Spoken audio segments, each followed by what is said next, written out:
अस्सलामुअलैकुम नाज़रीन, आइए सुनते हैं उज़्मा बुखारी साहिबा हमज़ा शहबाज की गुफ्तगू। इसके बारे में आप लोगों की क्या राय है, कमेंट में अपनी राय बता दीजिएगा। शुक्रिया।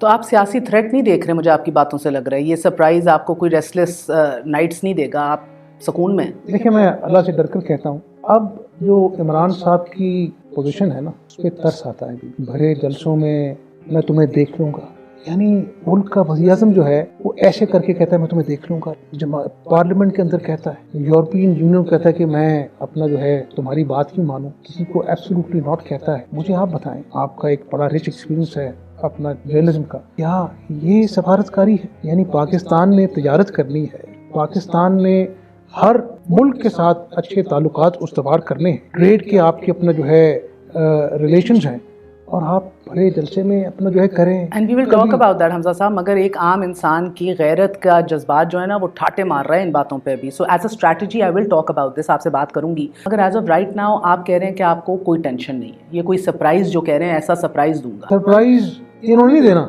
ये शेख चिल्ली की अपना जो है ना वो कहानी आपने सुनी है, ये वही बात है। इंशाल्लाह सरप्राइज अब इमरान नियाज़ी को मिलने वाला है। मुझे उनकी बातों से लगा, क्योंकि एस्टैब्लिशमेंट भी ये चाह रही है कि एक दरमियाना रास्ता, मिडल वे निकाल लिया जाए, तलाश लिया जाए। आपके वाले शहबाज शरीफ साहब भी बात करते हैं कि मुल्क के वसीतर मुफाद में सबको मिल बैठ के बात करनी। उन्हें तो नेशनल गवर्नमेंट का भी जिक्र किया, minus PTI of course, but इस कोई मिडल वे है? ट्रेजरी बेंचेस से आवाज़ें आई, चोर डाकू लुटेरे। आप मुझे बताएं, आज आप एक आम आदमी से पूछें, आज पाकिस्तान का सबसे बड़ा मसला मईशत है। समझा समझा के थक गए।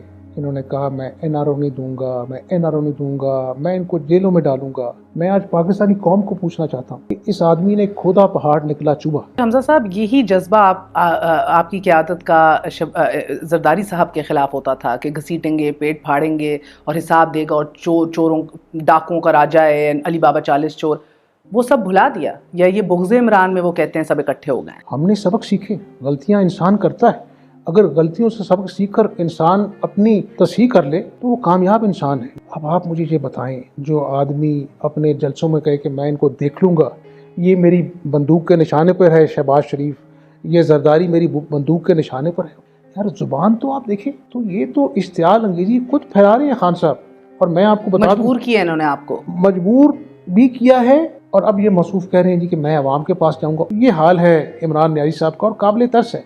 मेरी आपसे जो मैंने कहा है कि तरीन ग्रुप से बड़ी अच्छी मुलाकात हुई, और भी लोगों से बड़ी मुलाकातें हुई हैं, तो खान साहब के ताश के पत्ते सब ख़त्म हो चुके हैं। हमने परफॉर्म किया है, मोटर बेस बनाई, यहाँ पर CPEC के मंसूबे लेके आए। मैं तो देखिए ना हमजा साहब, मैं तो अगर आपने मुस्लिम लीग नून के इंतज़ामी ढांचे की बात करनी है, you have been reading it, आपसे बेहतर कोई जानता नहीं है। हमने लाहौर का भी जलसा फ्लॉप होते देख लिया, आप जेल के अंदर थे, कोई बाहर नहीं निकला।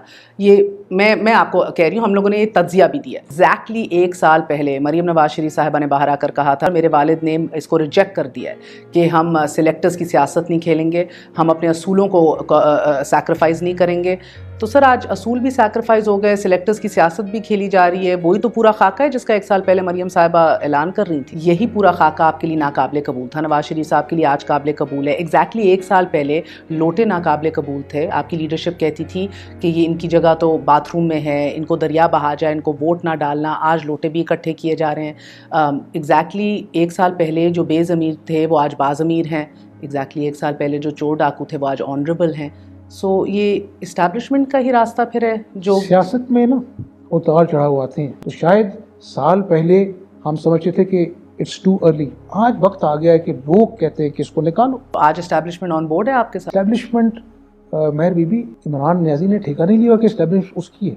इस्टेब्लिशमेंट पाकिस्तान की है, इस्टेब्लिशमेंट मेरी है, आपकी है, पाकिस्तानी अवाम की है। इस्टेब्लिशमेंट पाकिस्तान के इंटरेस्ट की, इसलिए कभी कोई रूठी सहेली की तरह दूर भी हो जाती है ना। तो आज लग रहा है कि सहेली जरा राजी हुई भी है। आप इस्टेब्लिशमेंट की प्लान बी रहे हैं, जिसकी वजह से केसेस इनिशिएट होते हैं, मंतकी इंजाम को नहीं पहुंचते, यानी कि आपको रेन इन भी वो करके रखते हैं, लगाम भी देते हैं थोड़ी, फिर मगर कन्विक्ट भी नहीं करते तो छोड़ भी देते हैं। FIA का केस है, NAB का जो मैंने 2 साल कहा, आपने अभी लंबी कश्त काटी अंदर बैठ के, निकला कुछ नहीं है। वो भी एक स्ट्रैटेजी के तहत नहीं निकला कहा जाता है। शहबाज शरीफ साहब और नवाज शरीफ साहब से बड़ा कुछ सीखा है मैंने। मेरी ट्रेनिंग मेरे ग्रैंडफादर ने की है, और ये उनकी फ़िलासफ़ी थी कि बेटा इस मुल्क के पहाड़ जैसे मसाइल ऐसे हैं कि हमें सबको साथ लेके चलना है, और ultimately the best politics is delivery. I mean मैं एक्चुअली पॉलिटिकली आपसे जानना चाह रही हूँ, ये मकसूद चपरासी कौन है? Do you know him? Because ये क्वेश्चन बार बार आपको प्लेग करेगा, इट विल हॉन्ट यू जब तक मंतकी अंजाम नहीं केस का होता। एक पाई की आप करप्शन ढूंढ लाएं, किसी अपना जो है वो सरकारी मंसूबों में कोई ठेके में मैंने कोई एक पाई की करप्शन की हो, तो मैं सियासत छोड़ के कौन से माफ़ी मांग के घर बैठ जाऊंगा। के ऊपर भी मकसूद चपरासी तो 20,000 का रमज़ान शुगर मिल का एम्प्लॉई था, गुजारिश 375 अरब रुपए उसके अकाउंट में। वो 375 अरब रुपए, वो 10,000 वॉल्यूम उठाए फिरे, वो बेचारा सब फॉर्ज्ड हैं। वो शहजाद अकबर बेचारा गायब, वो किधर है शहजाद?